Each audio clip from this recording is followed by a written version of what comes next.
Well, it's lovely to, really, really lovely to see you all. Welcome to our, I can't remember what number this is. I think it's 10th little CommuniZoom, my own word. And the purpose of it really is just to sort of cheer each other along. It's so lovely to hear that, you know, some of us are going to now be able to visit friends and family and have some hugs. If you've been on your own, but also I think just these kind of transitional moments of being able to shift more into the future for us. It's also a time to, for us who are mainly the core of people who are coming are the NLP community. So this is like a little reminder for people of tools and skills that we have to support us and sustain our resilience and our peace of mind and our well-being through this time. Again, I always say that I'm very well aware that people are in very different places emotionally and physically and psychologically, relationally. And my hope is from me and Muriel, that you find that everybody finds something of use to you in some way, however things are for you at the moment.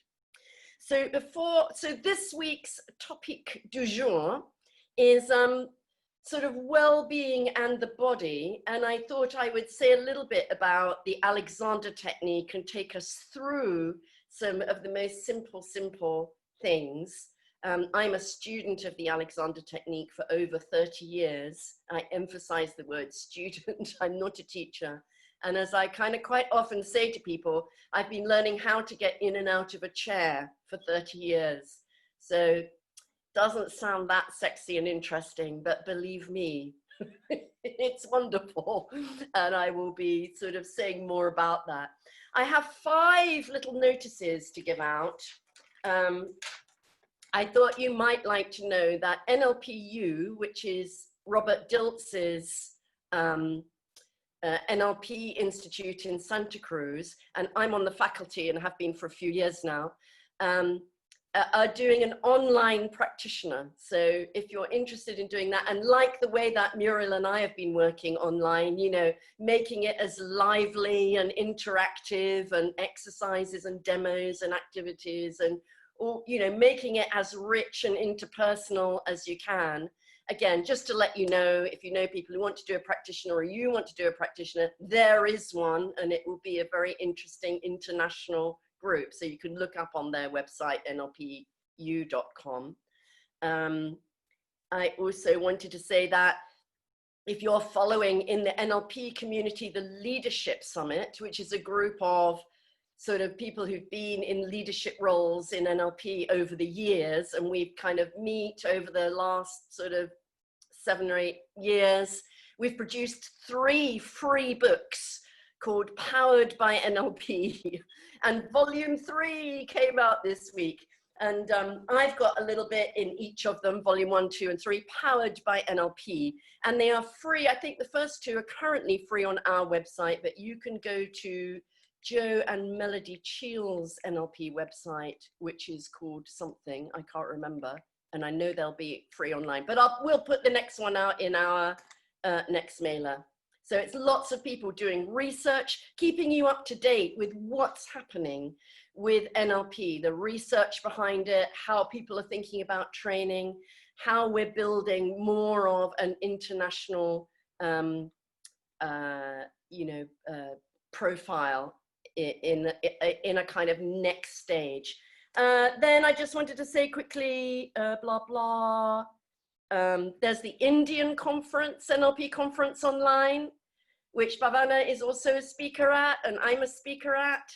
Then we've also got 2 of our own events, again, interactive, lively, brilliant, we've got one on language and all the different language patterns, like how to do really beautiful conversational coaching and use your words to make, you know, a wonderful, deep difference in people's lives and in your own life.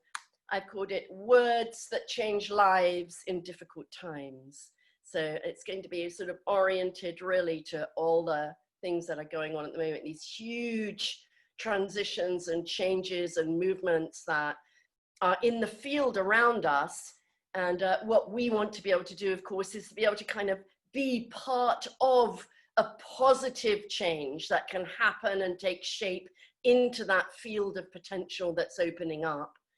And then we've also, with Judith Delosia, we're going to do a Passion in Action Leadership in the Community Summer 2020 at the end of July.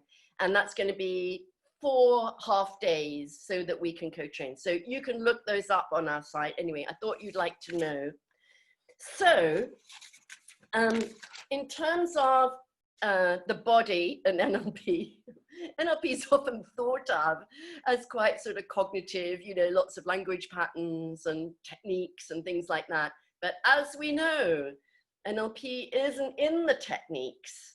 NLP is in the principles and skills that you're working with and the degree of relationship that you have with yourself and others.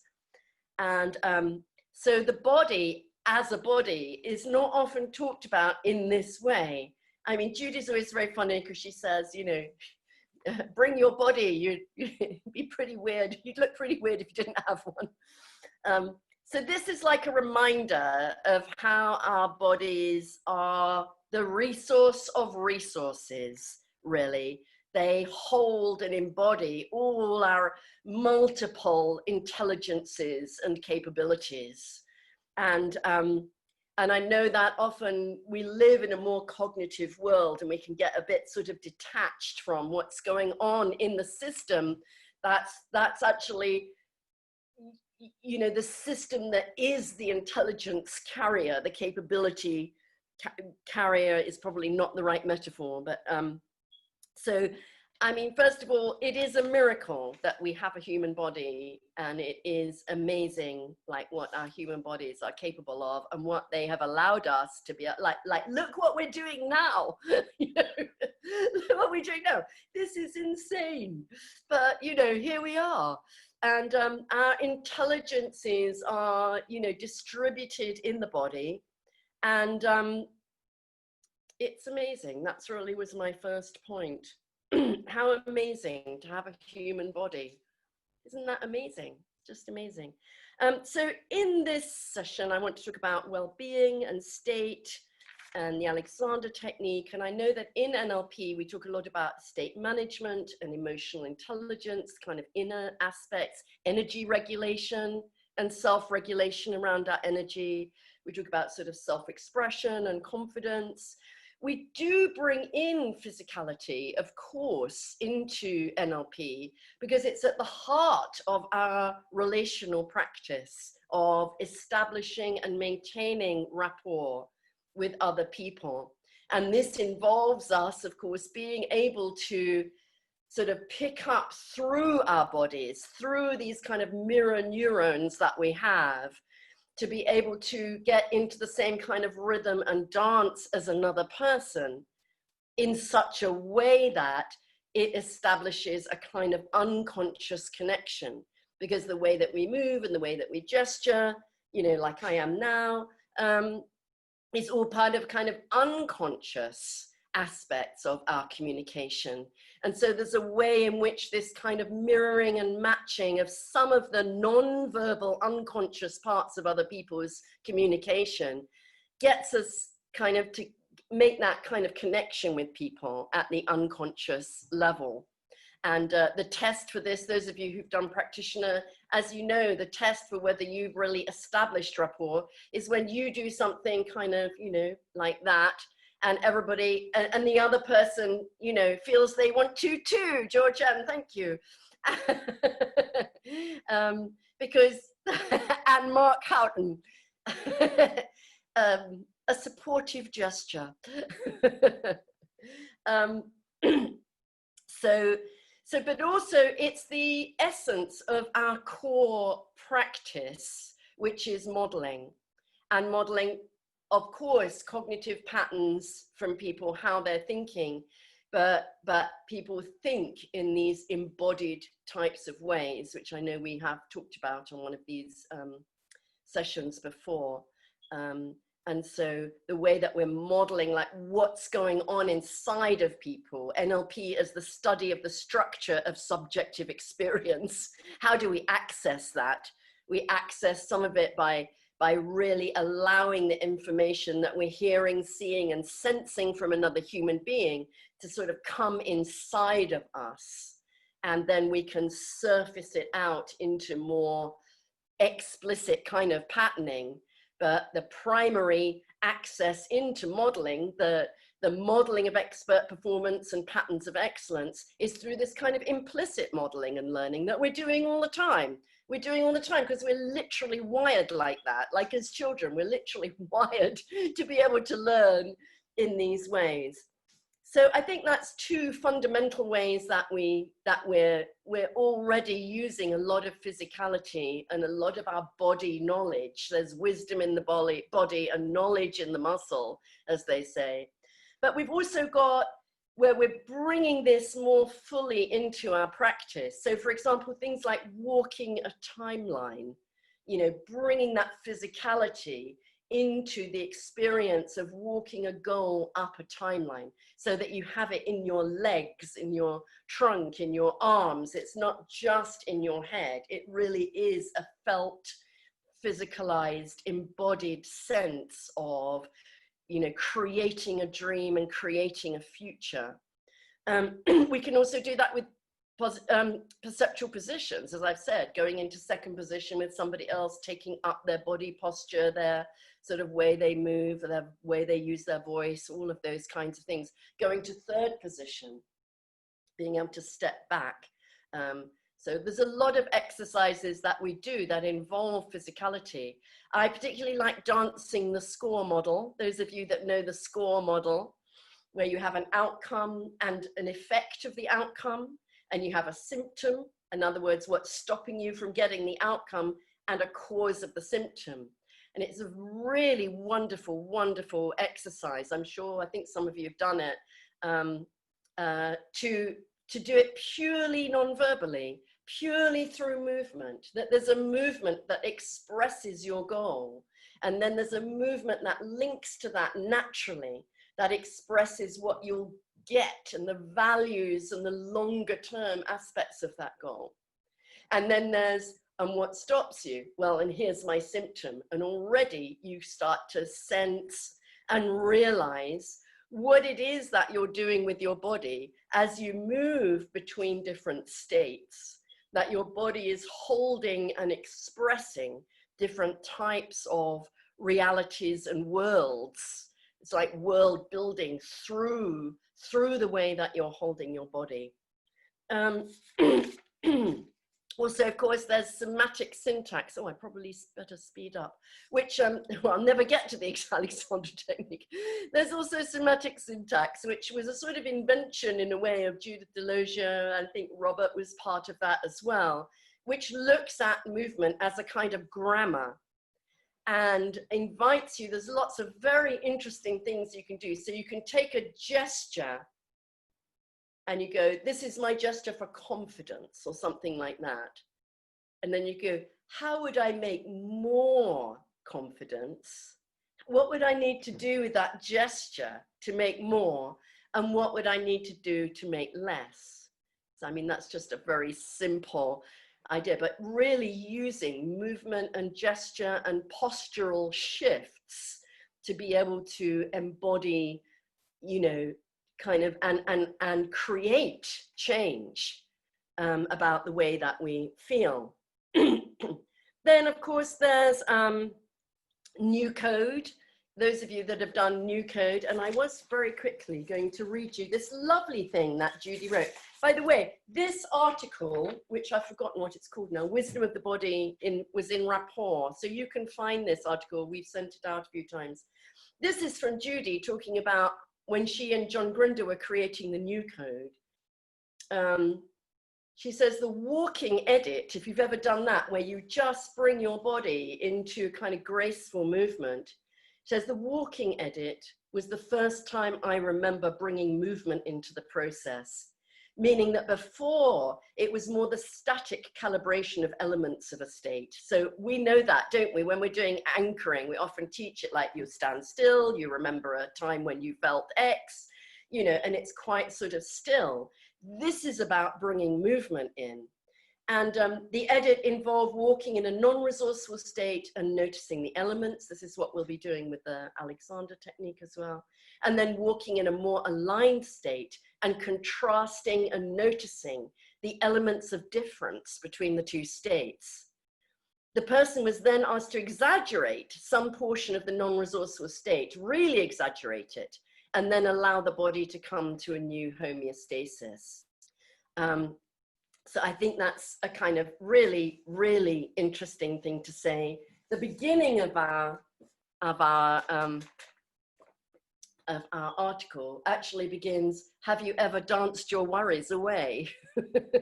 Have you ever danced your worries away?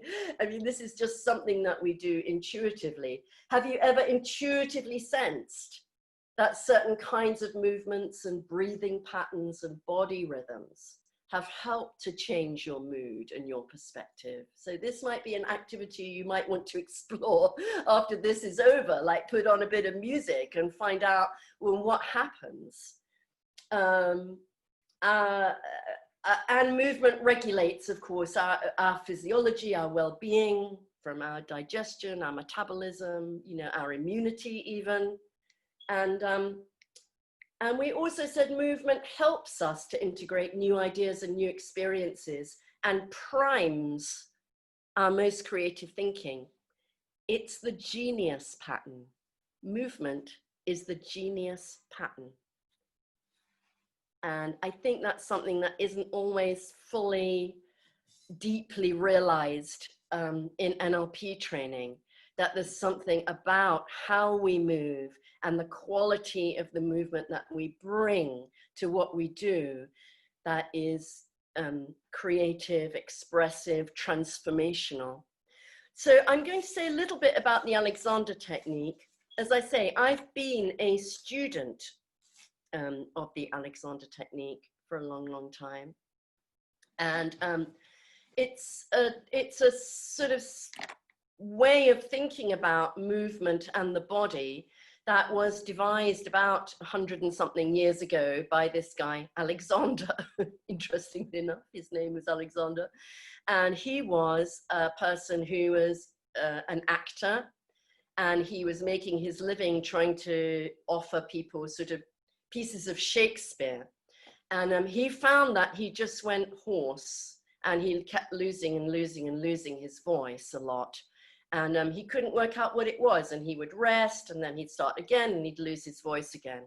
And so he literally did this most extraordinary piece, like a sort of, almost like a sort of Buddhist monk in a cave, as it were, where he really spent like 7 or 8 years noticing in fine, fine detail what it was he was actually doing with his body. As soon as he started to speak, he noticed that as soon as he started to speak, he pulled his head back like that. He pulled back, and then the whole of his body kind of went out of true, and his breathing went out of true as well, and his shoulders came up, and all those things that happen to all of us from time to time. And from there, he created this way of learning, which you learn actually through people's hands, through your teacher's hands, where they give you corrective feedback. They're not trying to do anything to you, they're just trying to give you awareness. So it's very much mindfulness of movement. And the idea is that before you kind of jump into immediately doing something like picking up your pen and starting to write or whatever, you know, you pause and you take a moment to sort of come back to a kind of neutral, and you settle yourself. And particularly one of his great breakthroughs, which has been, you know, affirmed by many, you know, physiologists and things at the time as well as now, is that sort of main control mechanism for our posture is sort of the head, neck, shoulders, back. So often in NLP, in Alexander technique, the idea is we say, let your neck be free. There are these kind of directions that you give to yourself. Let my neck be free. So that my head can go forward from here and up. So forward and up, sort of coming over this way, so that then my back can lengthen and widen. And that's really all there is to it.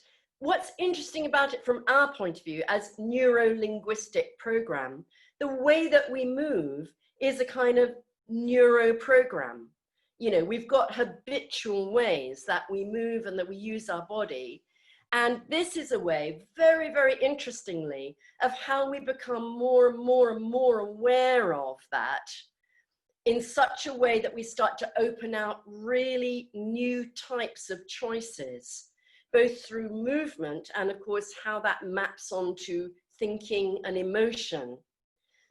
And this is a sort of complex thing because we have, and I love this expression, I don't know whether people really use it anymore, but I like the expression. Our own proprioceptive feedback, which is like our sense of where we are in space and how we're moving, over time, if we've had a lot of constrictive patterns, becomes unreliable. So in other words, we have a kind of confirmation bias of the body that gets built in, where we go, well, this feels right to me. To move like this just feels right. I've always got my shoulders up. That feels normal to me. It's only when we kind of put them down again, we go, oh, I kind of forgotten about that. And so there's this very interesting thing called debauched kinesthesia. It truly is one of my favorite phrases of all time. Debauched kinesthesia. And what it means is our feedback mechanisms for whether we're standing with grace and poise and with a good, effective, efficient use of the self has been degraded and kind of warped. It's a bit like a filter, as I say, it's a bit like a kind of mental filter. And so what you need is, ultimately, you need someone just to help you physically sort of point that out. So we're just going to do like a really simple thing, which is, and sometimes when I show this, I just put my hands on somebody's shoulders or something like that. But for all of us right now, first of all, so this is very much like coach state, except it's going to have like a little Alexander type input into it. So with coach state, we're centered, open, aware, connected, and hospitable and holding. So this relates now. So what I'd like you to do, I'd like you just to take a couple of fingers and just put them behind your head and feel where your head joins onto the spine. You might want to do it both sides. So you can just feel that little movement. So that as you center, you have the feeling that you're lengthening through there and your neck is free. It can move freely. There's nothing kind of holding or crunching there. And you've got a sense of going up against gravity from the top of your head, but with your nose just a little bit down. So your head's coming forward. So this is just free. And then as you free and lengthen your neck and free your jaw, of course, as well, and soften your eyes, so just let your shoulders just also just drop and have the feeling that your spine can lengthen down through the tailbone to what some people call like a kangaroo tail, you know, keeping you on the earth, and up against gravity, but also head forward and up with this. So just that's like a coach state. And then if this is all right, then your breathing takes care of itself. Everything takes care of itself. And you reconnect with what Aldous Huxley, who was a great fan of the Alexander technique, called like a state of grace. We get back our mammalian, you know, unself-conscious, uncontracted kind of poise and ease and lightness of movement. So here's a little sort of experiment for you. So just be aware.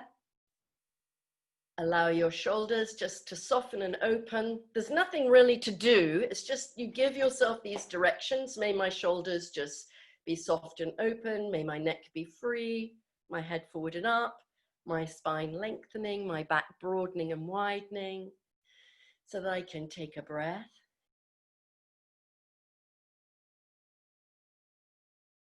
And what happens as you think about some kind of goal that you have? Hopefully notice that that's, keep on doing the kind of directions. Notice if anything perturbs that easy. We're not trying to be still. We're just, you know, you can still move, but you're moving without pulling your head back or slumping forward. So it's just this beautiful organization around here that just allows things to settle down and be themselves. So thinking of a goal from there. Maybe some people already have little bits of perturbation. Can you start to feel, anybody start to feel like a shoulder go up or a jaw clench or something like that? So here's how I'll get you to do that. So what stops you? What stops you? And as you answer the question, what happens in your body? Is there anything that you notice that happens in your body, in your jaw, in your neck, in your eyes, in your shoulders, in your breathing? And by all means, keep just resetting back. So you're breathing, you're free, your neck is free, your eyes are soft, your jaw is free. You've got this feeling of lengthening, your head going up and forward. Spine lengthening, back broadening. And then what might stop you? Just notice. This can be very subtle, just like a little shoulder going up or a little moment where you stop breathing. So this is just, it's all experiential, the Alexander technique. There's no exercises. There's nothing really to learn. It's just all experiential, bringing more and more distinctions and awareness into how you use your body. Alexander literally called it the use of the self. And to give ourselves some kind of mastery of choice so that we're not letting our habits and our own contractions and constrictions run our lives. The life that we have will be held and created through these filters of coach state or crash state, through this open, easy, you know, way of being able to move and express ourselves and communicate, or this more constricted survival mode, you know, the muscles just tightening, this neuromuscular lock in which then we're generating our world. That's a filter on the kind of world we're able to generate. So I think there's just this very simple difference. I mean, there may be other things that would be a better exercise for you than that, but what I'm looking to do is to find a contrast. What's the difference? And can you track it for yourself in these subtle, you're either free and loose and able to move around all of this, or it's started to get tighter and more constricted. So in terms of even basic NLP, like the map's not the territory, you know, this is what's going to allow us to have more or less access and more or less of a kind of, you know, of how we project our hologram of reality of our lives, that then becomes our lives. So There's ever so much more to say, and I just sort of realized I've run out of time, and I had some other exercises to do. But even just to take away this and go, when I'm thinking about a goal or something that I want to make more possible in my life, especially moving towards in this time of turbulence and protest and illness and, you know, difficulty, how do I want to be? How do I want to keep on and on recovering my integrated poise and grace of movement? Because that is what's going to allow something else to become more possible in this kind of fertile void of imagination and possibility for all of us. And yeah, there is a lot more to say. And there are a couple of books which I was going to tell Muriel about and forgot. A really nice book is this Dorling Kindersley book, just called Alexander Technique. And there's some lovely pictures of both of my teachers in here. I was going to show you my teacher. I don't think I've got, those of you still hanging on, I'll show you a picture of my teacher, my current teacher, because one of my teachers very sadly passed away. Oh, and now I can't find it. There it is. He looks so good. He's also a martial artist. So this is for Mark.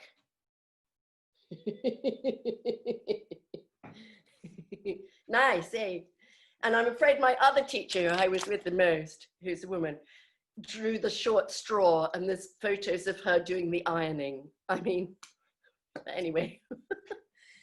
So that's it, really. It's about bringing mindfulness of movement to your every moment, doing things with a light touch, doing things with mechanical efficiency, like NLP, thinking about structure, underlying structure, and allowing yourself to kind of move and communicate and express yourself and have happy, lovely times, really, which is what I want for all of us. So I hope that was helpful, a little brief, you know, trot through more of the somatic side. Do look if you want to. I think it's on our website, the article that Judy and I wrote, because there are more exercises in that. And I can, of course, always say more about that. But otherwise, it's lovely to see you. Stay well, everybody. Lots and lots of love from me and Muriel, I think. So, and we'll hang around for a sort of little while afterwards, anybody who wants to chat. Thank you.